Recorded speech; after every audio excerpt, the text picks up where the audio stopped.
समोर होईकडे वृक्ष शाखा अवलंबित तो सर्व मला सांगितलं झाला आमच्या परनिमाया ठेवी पर्यंत होतं पंचदशोध्याय गोडा नमः भक्तजन एकता त्यांचे चरित्र महादोष जातीला प्रसिद्ध मित्र ब्राह्मण उपनाव पंडित ते करी तरी 8 दिवसात मी होती काय करावे हे नुकसान माझे दिवाळी याचा संशय असे ना तो कोटी स्वामी समर्थ संप्रत काळी साक्षात परब्रह्म तस्मै श्री गुरु गच्छति सागरा सर्व देव नमस्कार उपदेशो न केले पवन तयाते श्लोक जमले होते मुंबईहून त्याचे काय ठेवले श्रीचरणी मस्तक त्याने ठेवले तो समर्थ त्याप्रती घेऊन या माणूस तू माझा सूत झाला मानसी सतोरा स्त्रियेच्या अंगावरील अलंकार तेही लुटविले समजे होते त्या पादुका स्वस्ते मठामध्ये स्थापल्या कामाची पुरा त्या समयी नट स्थापला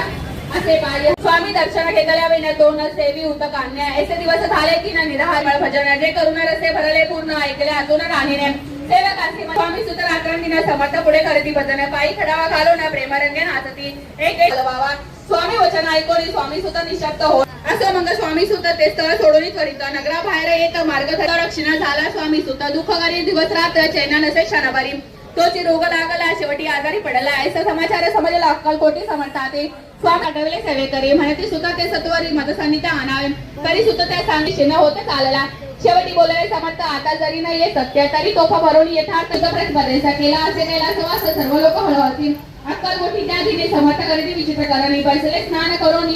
परिकंपना लाविती भोजन परत्र पावला आत्मजा निज पुत्र मरण माग काय कोणी करते आकांता तो दुःखद समयवर्णी का दुःख अंतरी होत असेल असं मग काकूबाई अक्कलकोटी लावला हे परत कोणी आल्या पायी बोलल्या काय समर्थांते तू पावला का मरण मग स्मरतीले हे चरण त्याचे मग नेला सर्वत्र कीर्ती अमर